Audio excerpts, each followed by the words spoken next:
compagnie aujourd'hui de Philippe. Merci de nous accueillir dans votre musée du vélo.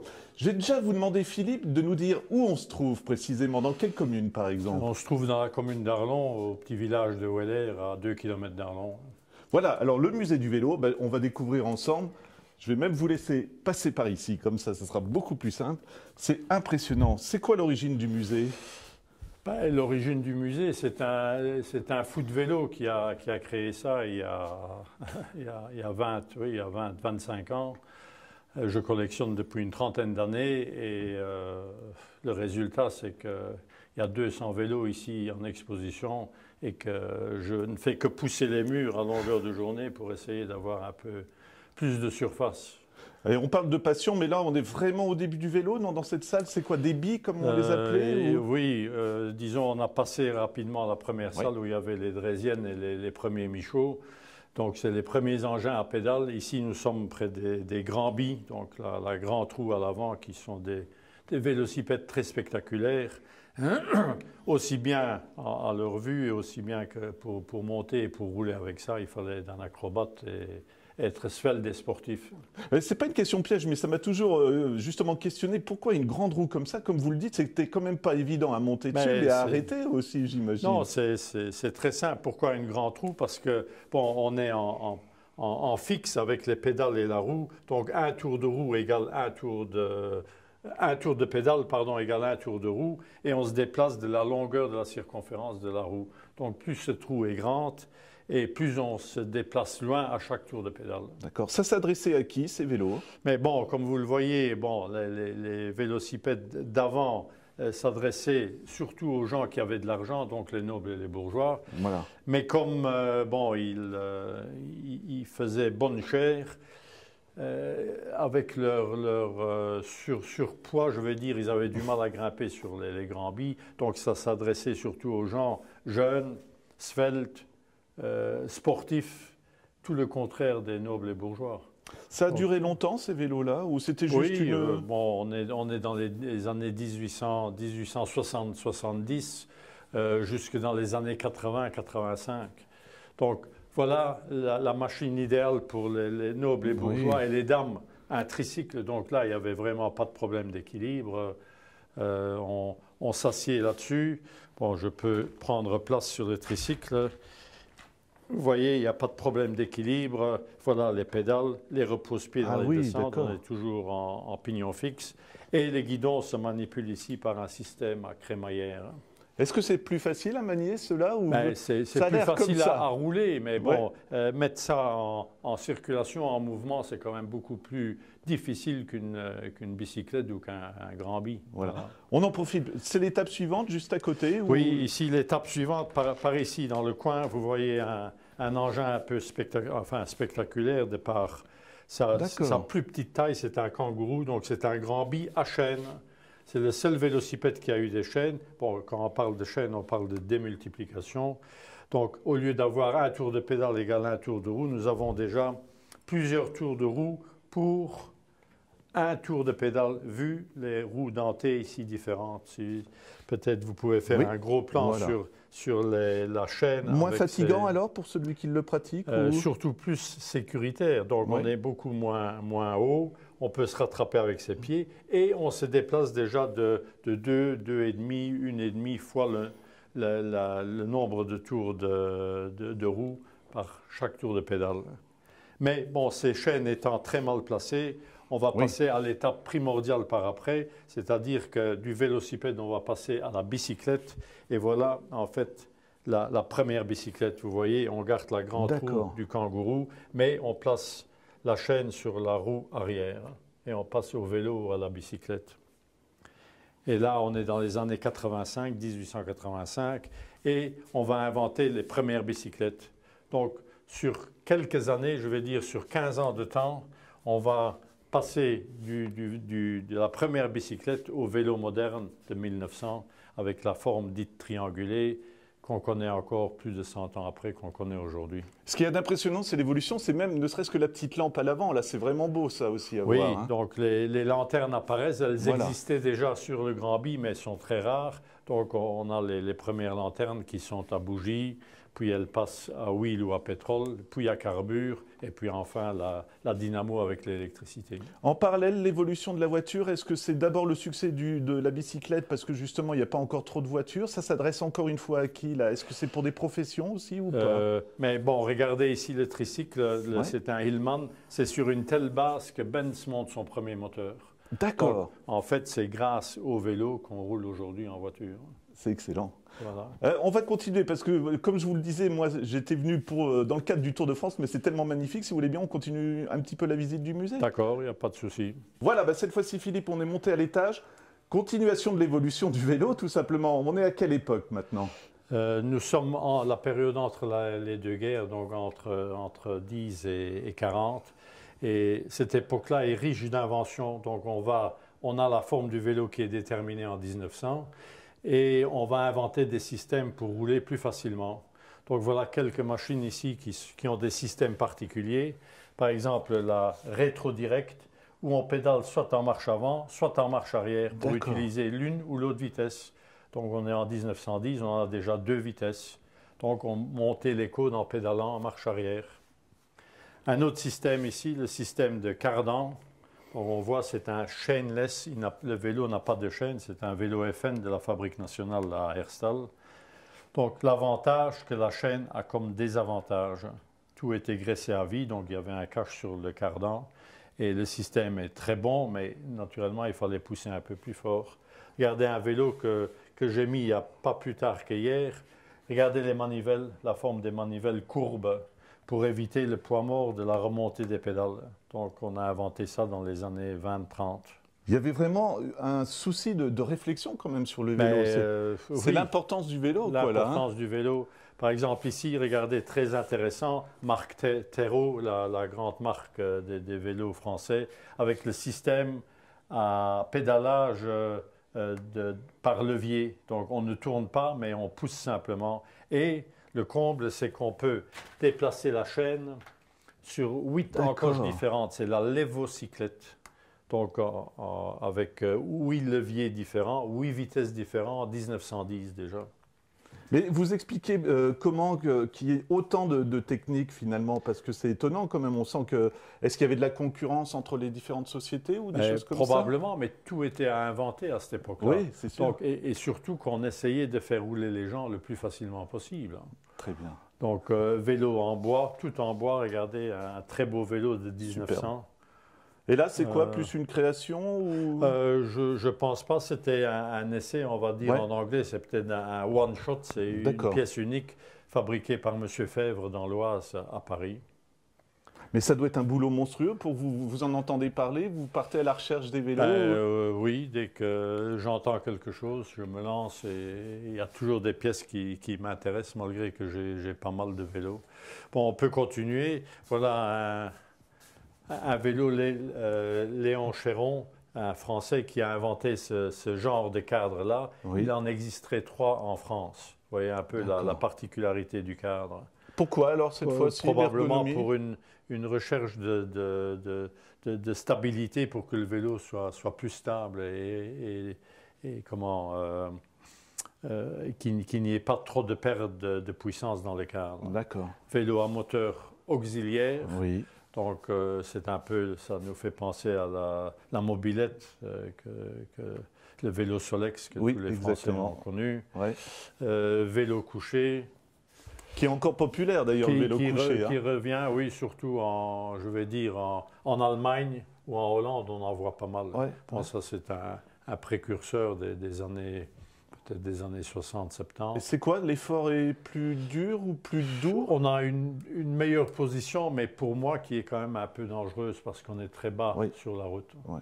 Mais on n'attrape pas mal aux fesses. D'accord. Ah oui, ça doit être ça aussi, tout simplement. Ça doit être ça. Mais c'est le dos qui travaille quand même, hein, c'est le dos qui aide à travailler, oui. Alors, par contre, ici, des vélos à suspension. La cyclette, une invention parisienne. Un autre vélo, mais beaucoup plus moderne. Le Moulton, c'est la Rolls-Royce des vélos anglais, avec sa suspension et une structure du cadre un peu spéciale qui fait penser à Eiffel. Vélo Fendt avec suspension à l'arrière, Sturmé-Hacher, c'est le changement de vitesse dans le moyeu, 3 vitesses, et cardan. Donc, c'est une compilation, disons, de 3 inventions. Là, on ne pense pas aux sportifs, je pense que c'est plus pour Non, le confort c'est plus pour le confort, pour le tourisme, pour le je dirais tourisme, presque. oui, oui. Ouais. Alors, regardez, vélo Itera, tout en plastique, fabriqué par Volvo pour les pays nordiques. D'accord. Pour qu'ils ne rouillent pas trop vite avec les 6 mois d'hiver qu'on a dans les pays nordiques. Et moi, j'en viens. Alors, justement, le soldat, là, vous pouvez nous dire. Oui, parce qu'on a été très, très vite, mais pendant la Première Guerre mondiale, je pense que les vélos. Voilà. C'est les capitaines, enfin, c'est l'invention du capitaine Gérard, 1895, qui met au point le premier vélo pliable pour l'armée.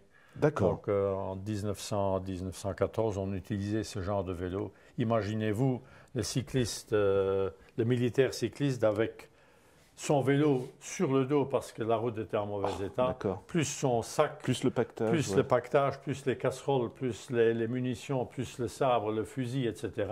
Il arrivait à 65 kilos sur son dos. Et là, à quoi ça servait le vélo? Alors, c'était pour des troupes spéciales pour se déplacer, carrément pour des soldats, quoi, je veux dire. Pour des soldats qui par opposition aux fantassins, se déplaçaient beaucoup plus vite. D'accord.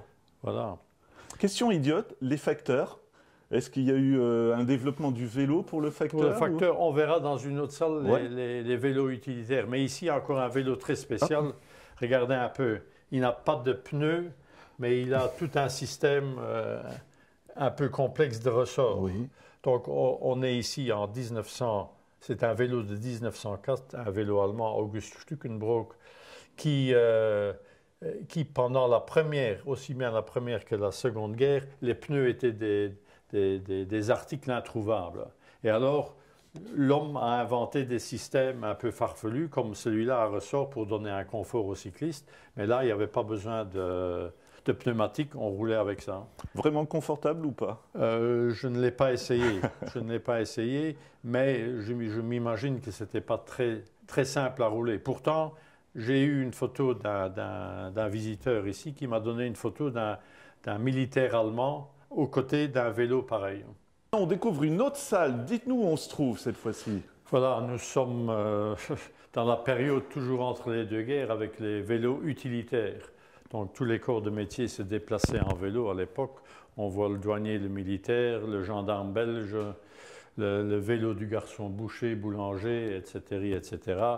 Et bon, ici on a une belle pièce. C'est un tandem artisanal provenant de Paris. Donc la grande époque des machines à 2 places ou comme celle-là à 3 places, la triplette, c'est naturellement les années 1936, première semaine de congé payé. Les gens partent en vacances et profitent de cette semaine de congé, mais n'ayant pas les moyens et étant en période de crise, ils se déplacent à vélo. Donc tandem, le père et la mère, et on va tracter une petite charrette avec les enfants et les bagages. Voilà, un très beau tandem. Écoutez un peu le son de cette sonnette-là.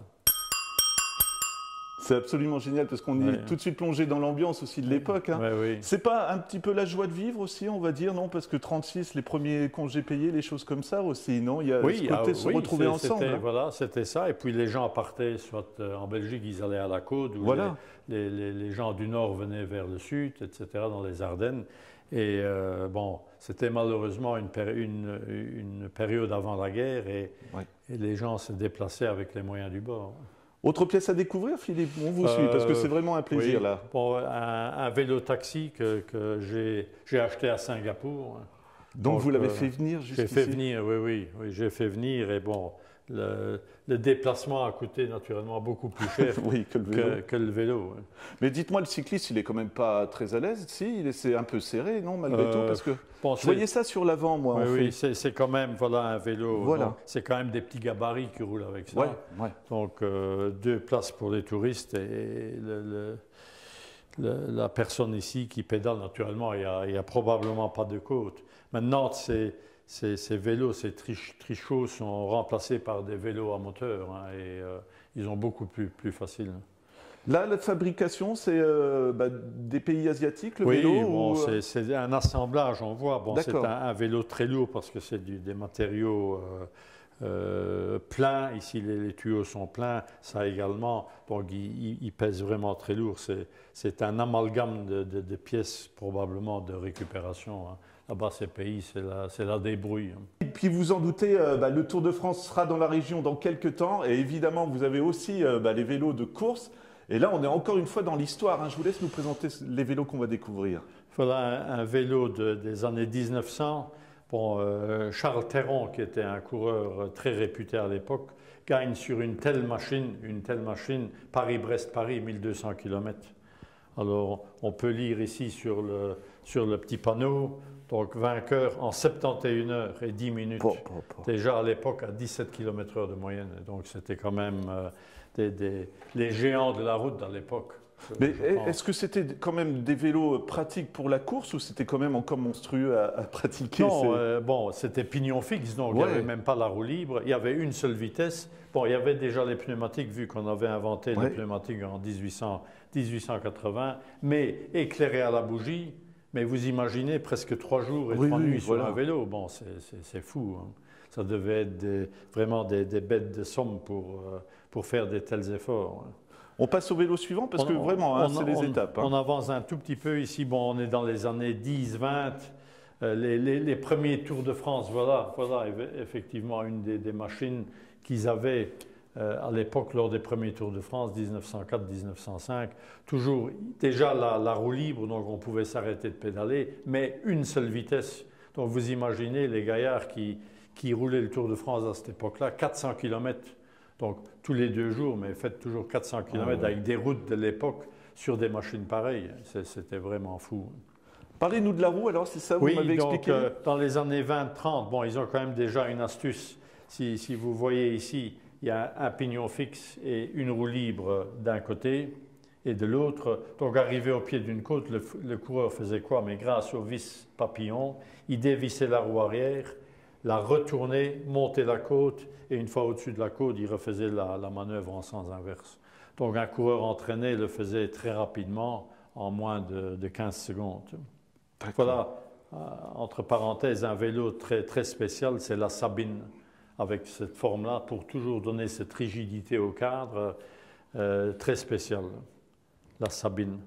Et puis on passe enfin, je vais dire, en 1937, voilà le vélo de course de cette époque-là, bon, déjà un cadre très moderne en acier. C'est ce que j'allais dire, ça ressemble déjà au vélo plus moderne, hein, quand même. Ça ressemble, oui, très fort au vélo moderne, sauf que, regardez, le premier dérailleur autorisé par Henri de Grange en 1937, alors qu'on a vu dans les salles précédentes, déjà au début du siècle, le dérailleur était inventé, mais pour des raisons de règlement, ils ne peuvent pas l'utiliser en course.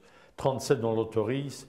Le dérailleur, le super champion, en 2 pièces, donc 4 vitesses, sans descente de vélo, c'était révolutionnaire pour l'époque. Chambre à air aussi, j'ai remarqué qu'on pouvait, en cas de crevaison. Des boyaux, oui, donc ils ont un boyau à l'arrière, mais le cycliste étant livré à lui-même et interdit d'être dépanné, il a un deuxième boyau autour des épaules pour pouvoir se dépanner en cas de deuxième crevaison.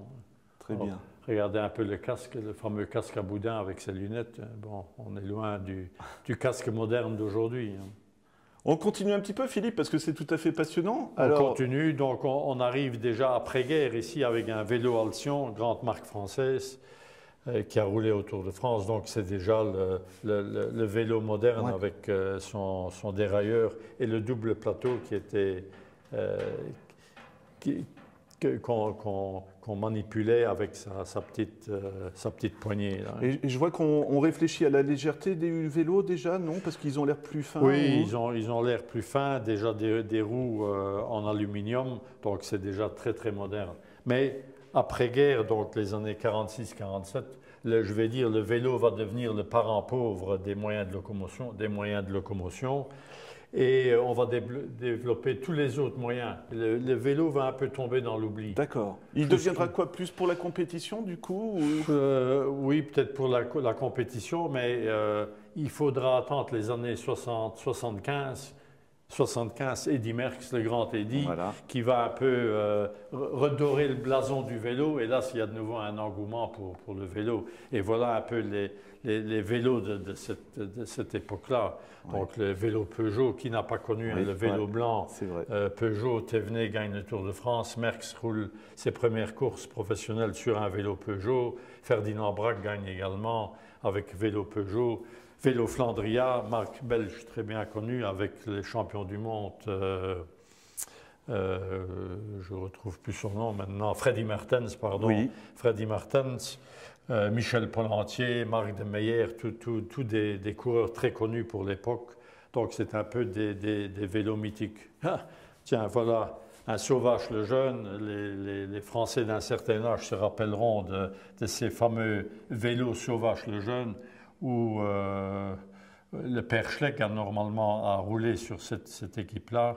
Et c'est en fait mon premier vélo que j'ai acheté dans les années 65, à l'âge de 14 ans, à Pétanche, chez Bim Didris, qui était un autre coureur très connu de la région, voilà, qui avait gagné 5 étapes au Tour de France dans les années 50. Mais l'engouement pour le vélo, c'est vraiment Eddy Merckx, des choses comme ça, qui a relancé l'esprit d'aller se promener, peut-être aussi, tout simplement, voilà, je ne sais pas. Disons, il y a Merckx qui a relancé toute cette machine du vélo, mais également l'invention du VTT, oui, ou la pratique du VTT qui a pris cours ces années-là et qui maintenant est également un phénomène surtout pour la jeunesse de génération, je veux dire, de VTT. Ouais.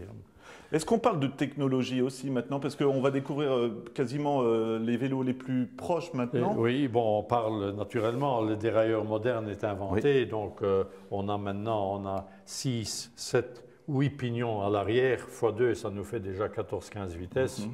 Et on arrive tout doucement, regardez dans les années 90, voilà le vélo de Claudie Criquelion qui a été champion du monde, le champion belge qui fait deuxième de la Flèche Wallonne et de Liège-Bastogne-Liège avec ce vélo-là. C'est un cadre toujours en acier. On est dans les années 90 et puis on va passer à l'aluminium et très vite on va passer au carbone.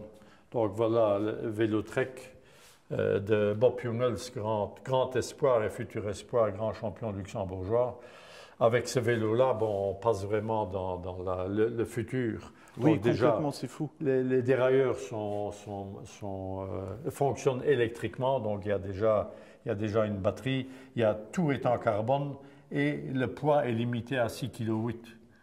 Alors qu'il y a des constructeurs, je pense même Trek construit déjà des vélos à 5 kg. Donc il faut les lester pour qu'ils soient en règle. Donc il y a de nouveau l'UCI qui met des freins à la légèreté. Peut-être qu'ils ont leur raison de sécurité pour ne pas faire les vélos vraiment trop légers. Donc on est à l'heure actuelle à 6,8 kg. On voit aussi la position du cycliste est complètement modifiée, on va dire, oui, par rapport à autrefois. Les cadres deviennent de plus en plus petits. Oui. La selle remonte, des sorties de selle très grandes, les guidons très bas pour avoir une position très aérodynamique. Donc c'est l'aérodynamisme qui prime sur ce genre de vélo-là. Vous parliez de casques tout à l'heure, et quand on voit les casques à côté, ben voilà, on est dans le futur, hein, carrément. Voilà des casques de maintenant contre la montre, ils sont magnifiques, de route. Hein. Donc, oui, on est dans le futur avec les maillots où apparaissent également plein de publicités. Et ce que je trouvais émouvant, et je pense que c'est pour vous émouvant aussi, c'est qu'il y a les cyclistes qui vous offrent leur maillot quand même, hein, parce qu'on regarde derrière, mais il y a les dédicaces aussi dessus. Oui, hein. oui. Bon, j'ai la chance de connaître un peu quelques personnes dans le monde du vélo et voilà quelques maillots d'anciens et de gens qui roulent encore à l'heure actuelle. Gastauer, le luxembourgeois, qui est dans l'équipage E2R, la mondiale. Oui. Face à Bortolo, c'était Kim Kirchen qui a arrêté. La Color Code, c'est un jeune Arlonnais qui est chez Lotto maintenant, Rémi Mertz. Maxime Montfort, un très bon coureur de notre province du Luxembourg, qui est également chez Lotto. Et voilà notre fameux maillot, regardez, Belfort, Sauvage le Jeune, de l'époque. Il a appartenu à Pierre Audet et à un Virtonais qui était professionnel pendant 2 ans. Voilà. Et je voulais, c'est pas une question piège, j'en suis certain. Maillot jaune, c'est quoi l'origine du maillot jaune? Pourquoi il est jaune? Pourquoi c'est le vainqueur? Pourquoi? Voilà. Le maillot jaune, c'est en fait le journal Lotto qui organisait le Tour de France et la couleur du journal était jaune. Tout simplement. On rapportait ça, oui, au Tour d'Italie. Regardez, le maillot de Bob Jungels de l'année dernière, il avait 3 jours le maillot jaune, le luxembourgeois, et la Gazzetta del Sport est également cette couleur-là. C'est excellent. En fait, c'est la presse qui a une influence un peu sur le sport. Quoi. Voilà, oui, oui. Faut dire que c'était la presse à l'époque qui rendait compte de toutes ces courses. C'est la presse et c'est la presse qui probablement payait les primes des coureurs, etc. Forcément, légende aussi du cyclisme. Là, je suis en train de filmer, on sait qui c'est, mais parlez-nous-en, Eddy Merckx, tout simplement. Oui, Eddy, pour moi, c'est le plus grand champion de tous les temps. Bon, il a quand même... il a gagné 5 Tours de France, 5 Tours d'Espagne, 5 Tours d'Italie, je pense. Mais ce qui me plaît en lui, c'est qu'il roulait depuis début mars jusqu'à fin septembre, octobre. Et toutes les courses, que ce soit un critérium ou une bête kermesse en Flandre, il voulait gagner. Et il avait plus de 600 victoires à son palmarès, alors que maintenant, le sport moderne a un peu changé. On se prépare pour un événement, pour une course. Et ça s'arrête là. Ça explique sa popularité parce que là, quand on regarde les affiches derrière, c'est impressionnant. Hein. C'est un héros, quelque part, un héros de film. J'ai l'impression, il fait de la publicité, tout ça, quoi. C'était une vedette à l'époque. Hein. Oui, bon, disons, tous les grands champions sont des vedettes. Hein, ouais. mais Merckx est très, très populaire. On peut encore le croiser de temps en temps. Il y a tout de suite un engouement pour lui parler, pour lui serrer la main, pour lui faire signer une dédicace. Pas distant, j'imagine aussi. Non, non, il est très très sympathique. Il me connaît un peu, il connaît le musée. D'ailleurs, on pourra peut-être voir encore son vélo qu'il a utilisé autour d'Italie en 72. C'est un vélo qui lui a appartenu, dont je suis très fier. Philippe, on tient à vous remercier de votre accueil et c'est vraiment agréable de rencontrer des passionnés comme vous. On va faire le mot de fin, mais présentez-nous le vélo qui est juste à côté de vous avant, s'il vous plaît. Oui, donc c'est un vélo dont je suis quand même assez fier. C'est le vélo d'Eddy Merckx qu'il a utilisé au Tour d'Italie en 1972. Donc c'est un vélo fabriqué encore en Belgique. À l'époque, il roulait sur vélo belge, fabriqué par Cassels à Anvers, cadre en acier. Donc je dis toujours aux visiteurs, c'est un vélo tout à fait normal. Bon, qui pesait c'est 9,5 kg, 10 kg à l'époque, mais c'était l'homme qui était dessus était un peu anormal. Il faisait la différence. Il faisait la différence, exactement. Voilà, Philippe, simplement, on va vous demander comment ça se passe si on veut venir visiter le musée. Forcément, là, il y a le Tour de France en ce moment, mais je pense qu'on peut le faire tout au long de l'année, de découvrir ce site. Voilà, le musée est ouvert toute l'année. Naturellement, en hiver, comme il n'y a pas de chauffage, il fait un peu plus froid. Mais ce n'est toujours et que sur rendez-vous.